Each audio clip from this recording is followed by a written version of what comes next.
Hello. Right, this is a really quick 20-minute one for your core.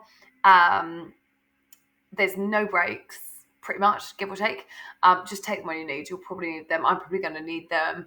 Just take them when needed and then join back in, especially if you start putting it in the wrong place. But we're going to start on our backs with our abs. So set yourself up, lying down onto the floor. Good. And just start warming up the abs with some pelvic tilts. So lying on your back and then just bring the hip bones towards your rib cage and then away. So you're braced. So you're just bringing the hips towards the ribs and then extending away. What you'll notice is your spine almost gets longer. So as you pull the hips towards the ribs, your lower back will get longer and straighter. So you've got almost like that straight line from the tailbone up to the head. And then you'll get that kind of more natural arch again. So that's your brace, that neutral long spine is what we're aiming to kind of hold in all the exercises when we add on. And then just try pausing it a little bit. So pause with the hips close to your ribs. Pause and hold for a moment. Almost picture like something's going to try and move you around and you've got to lock into place and then release it and then do it again. Pull it in, lock in as hard as possible. And then release and then just do one more like that. Tuck, hold, and release. And then this is again what you want to maintain, this neutral spine. So you're here for crunches. Just tuck your chin, look through your thighs, bring your hands up onto your legs. You're just going to curl your body up and then lower yourself slowly down. So curling the shoulders away from the floor and the shoulder blades and then lowering down. I say shoulder blades, maybe they come off the floor, maybe they do not. But what you want to aim to not come off the floor is your mid or lower back. That's a full sit-up. And if you find it is coming off, then just bring your heels in a little bit closer to the bum and you'll find that you will no longer be able to do that. And it will stick to the crunch. So the crunch is more isolating the upper part of your abs. And instead of bringing hips to ribs, you're now bringing ribs to hips. And if you find, always start with your hands out extended. If you start to find, oh my God, I'm feeling so much tension on my neck, not my abs, then just slightly support your head with your hands and then keep the movement going. But always start without holding the head so that your neck can actually get a stronger muscle as well. Let's go for a crunch rotation. So you can bring your fingertips to your temples, tuck your chin, lift your shoulders away from the floor, and now lift your right shoulder towards the left knee and the left shoulder towards the right knee. So lifting up and across. So I often say when we do a sit-up, hands on opposite shoulders. And if you want to try this again here, this is a fab way of doing it. So it's literally elbow towards the knee and then elbow moving towards the knee. So you're just crunching up and across, diagonally up and across the body. What we tend to find we do sometimes with the elbows wide is we start to crunch the arm and move the arm across from your elbow to knee rather than actually in the crunch of the abs. So yeah, that's why sometimes I find if you just take the elbow out of the equation by taking it wide and just bringing the shoulder and elbow across towards the opposite knee, you might get that better crunch. Same thing though, if you're finding it a little bit of tension to your neck, you can just release there. Tabletop perfect tilts. So what we did on the floor with the tilts, we're just now going to lift the knees over the hips, shins parallel to the floor like you're holding onto a tray, and same thing, get the tilt. So tilt your tailbone towards the floor, and then untucking. So it's that same movement here with the spine, with the pelvis. The only difference is it should feel harder because you now got the load of the knees over the hips. And then just watch out if your knees, they want to be over the hips rather than sitting over your belly or over your chest like this. If you're over your belly and chest like this, you'll find it's very easy. You're probably already naturally in that pelvic tilted position. Whereas when you put it away, you've now got your leg weight to work against.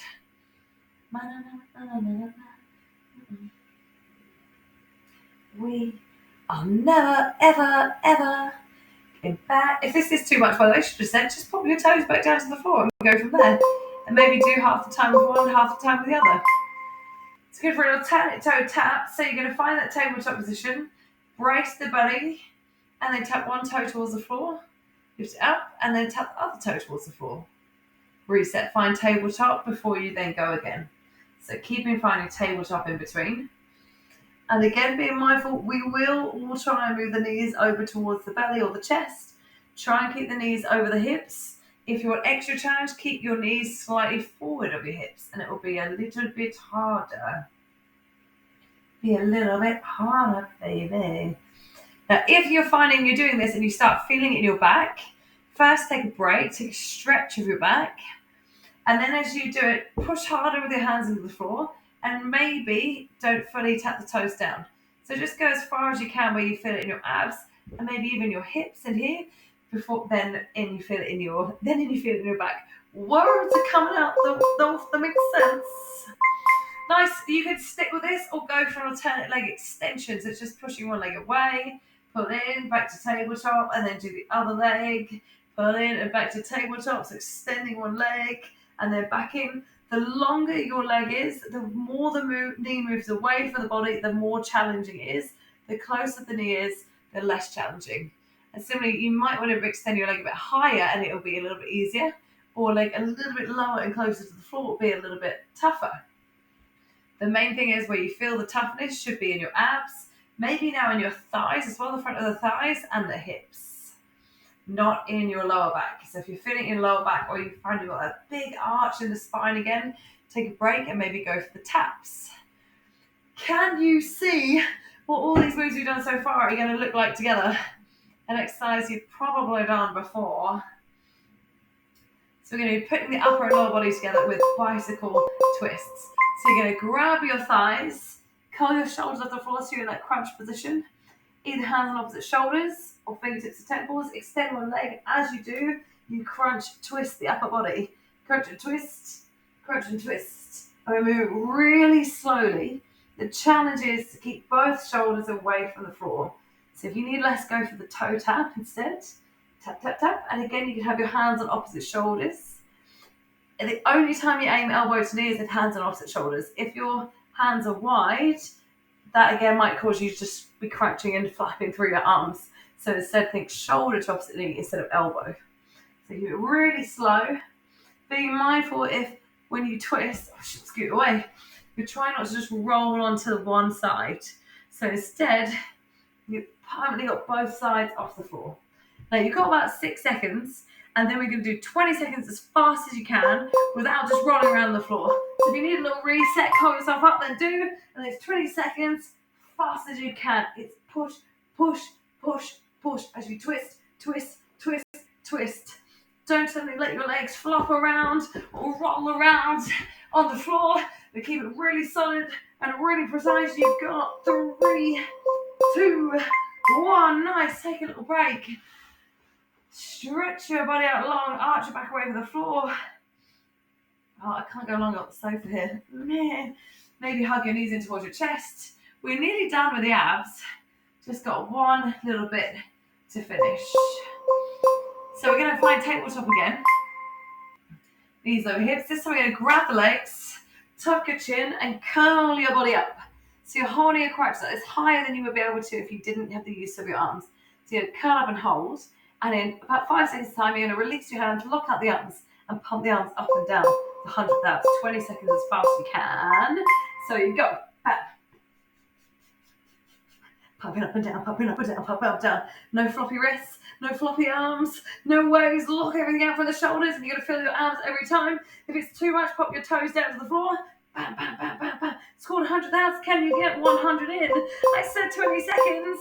If you need a quick break, do it. But if you want to, in advance, to make it harder, extend your legs and go again from there. Pop, pop, pop, pop, pop, pop, pop, pop, pop, pop, pop, pop, pop. This is 10 more seconds, and then there's nothing more in the abs. Nothing more. So really lock out. And now breathe in and breathe out so you can crunch a little bit higher. Yes! Oh, relax down. Your break is hip bridges up and down. So that 20-second full body stretch is literally the only break you've had in the whole session. And we'll get, that's kind of like planned break. Doesn't mean you don't take breaks as you go through. So we've worked into the abs. Your abs should be quite tight now. And we're now going to go into the booty. So with your hip bridge, you want to get that pelvic tilt again to start with. So you bring hips towards ribs. Then lift your hips away from the floor, squeezing your butt. And then bring it back down, and then hips come away from the ribs. So it's a tilt, lift, and then release. Being mindful not to exaggerate the arch at the bottom. Just lift the hips and squeeze the booty. We're targeting the bum more than the back. So how to do this is just stopping and keeping the hips close to the ribs rather than spreading out the ribs and lifting higher. This will take you into the back of the body instead, and we're going to try and isolate the boot. The boot.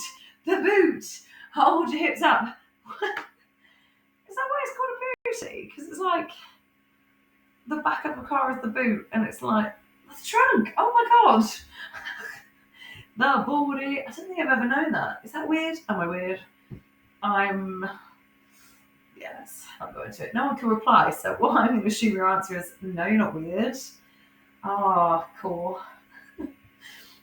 Right, so here continuously squeezing the butt, clenching the butt, and actively pushing down through the heels and through the balls of the feet. So you might even feel a little bit in your hamstrings as well. The hamstrings, the backs of the thighs.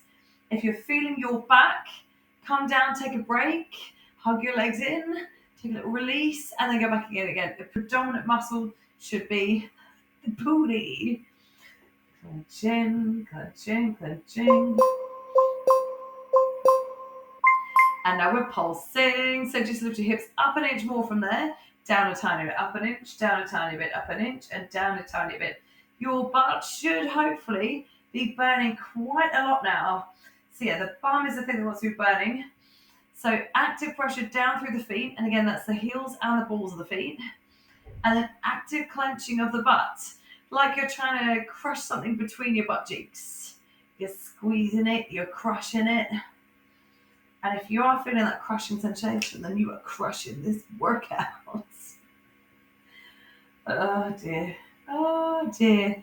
My ass is on fire. This is going to get punchier as well. This is going to get single-leggy. Wow. So it is going to get single-leggy. So I do recommend when we do go to single leg that you kind of eventually like maybe pick your weaker one first. Finish with the strong one. It's entirely up to you. Not there yet. Not there yet.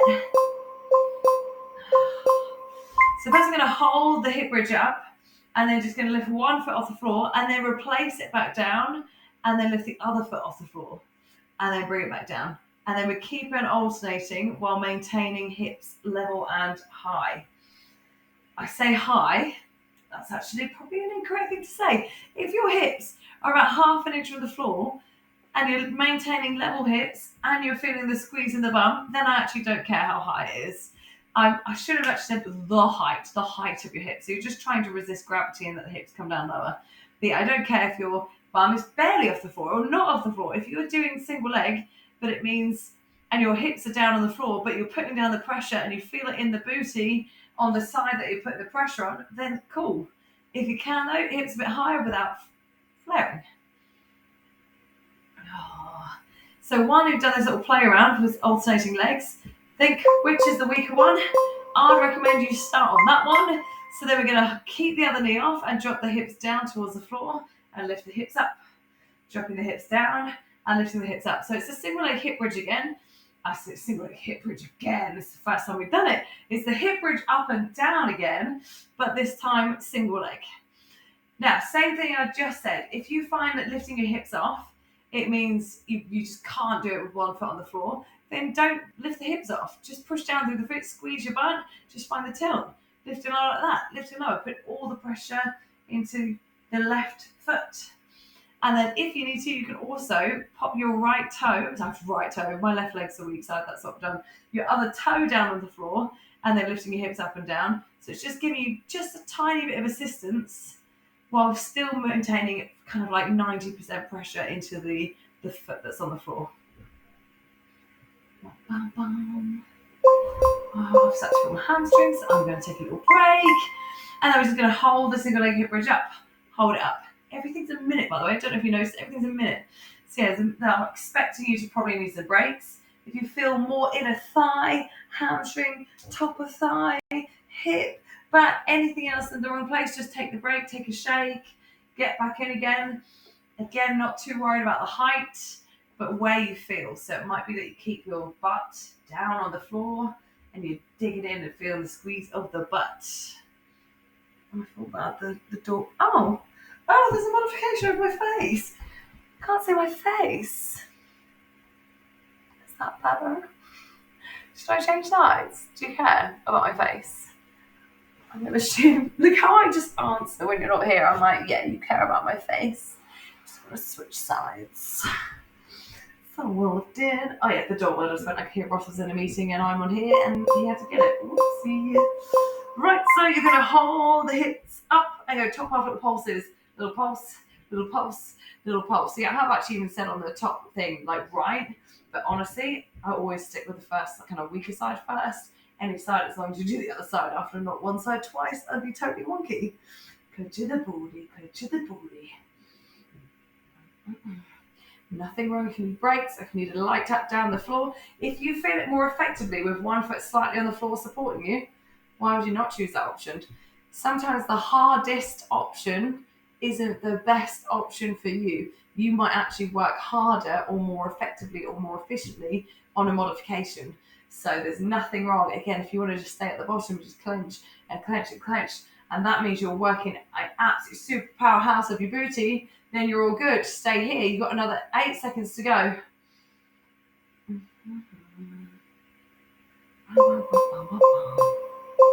Nice. And then we're going to do alternate leg lift again. So keeping the hips level, replace the foot.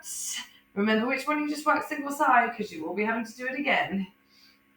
You should really notice that now when you're switching legs. You should be like, oh my God, one butt is tired. But the good news is you've done it once. If you chose your weaker side, that means you know you can do it twice. And then once you've done it twice, you're going to be done and free to carry on with your day. So it's all good. Same thing in here, by the way. If you want to, you can keep your feet on the floor. Just do the pressure in one and then the other. I'm going to keep saying that because I really want you to be okay with the fact that it is okay to just be where you're at. Wherever you're at is perfect. And as long as you feel kind of good, you had a good workout at the end, and it felt like you were, got exactly what you wanted to do to you from it, perfect. So now it's just single leg hip bridge again. Make sure you do the single leg that you have not done. And then dropping the hips down and lifting the hips up. Dropping the hips down, lifting the hips up.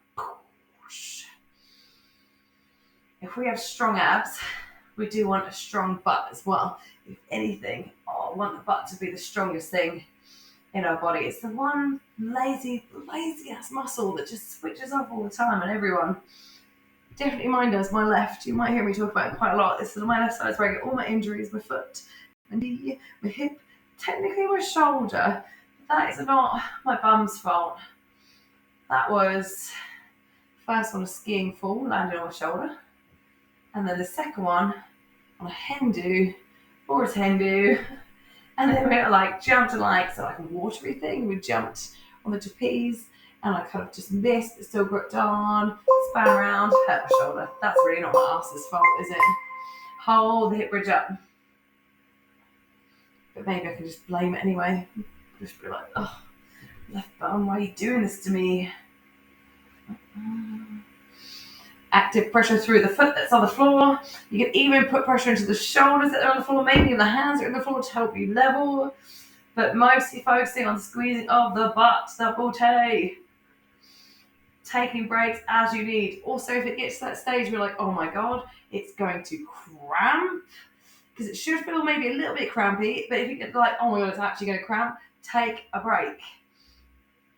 1 minute each one is long, but we've got 1 minute 15 seconds to go. 75 seconds of work to 1 minute total of stretch in between. I'm going to take a little break and then I'm going to go again. Bye. So you know how I finished? Do you remember how I finished it? Top half little pulses. So you're going to try and keep the hips up, just pulse up from there, and pulse up from there, and pulse up from there. Yeah. Oh, same thing, modifying, keeping dip down, taking a break, take as long as breaks you need. This might be one of those ones that you do. Oh my God, I had to do more breaks than actual work. Fine, do it again, and then you'll probably do less breaks, and then do it again, and do it again, and then eventually you might be able to do the whole thing without a little break. Or any breaks. I remember that when I did my first legs, bums, and toes class. I was like, oh my God, I literally can't complete it. Actually, it took me 6 months to be able to complete a class. Tell you what though, had a strong bum then. In the final 20 seconds,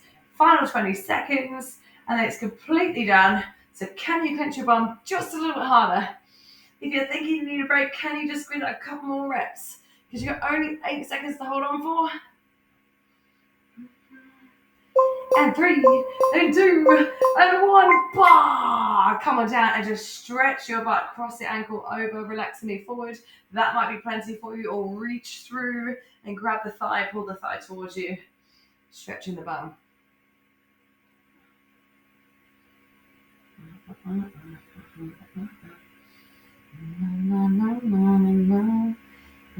Oh, that feels so good. It feels so good. And then switching over to the other butt, the other leg, cross the ankle over and pull the thigh towards you, reaching through. Do you notice one side's weaker than the other? Mine, again, is so visible for me. I'm like, yep, left side. Starting getting my inner thigh doing it instead of my bum. So when I was saying, I'll just take a break, I was definitely talking to myself too. I'm going to try and do a core track every week, as much as possible anyway. But yeah, well done, release done. If you feel you need any extra stretches, feel free to take them moving around. Maybe some cat cows to stretch your abs. But that is you done. Quick 20 minutes. Could do that in the middle of your day. Well done if you have. Yeah, well done. As always, if you've got any questions or feedback or comments, just let me know. And if not, I will see you for the next one. Bye, bye, bye. Well done.